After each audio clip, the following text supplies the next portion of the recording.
लड़की के विदाई के गीत गाओ तनी।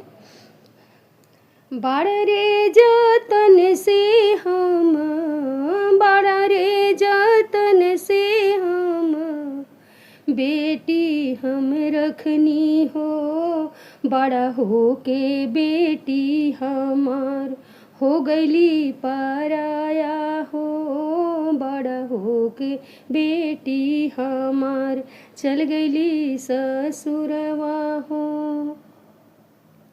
अरे मम्मी के छतिया फाटे, पापा के अखिया हो, भैया के बहिनी हो छूटली हो गईली सपनवा हो, भैया के बहिनी हो छूटली हो गईली सपनवा हो।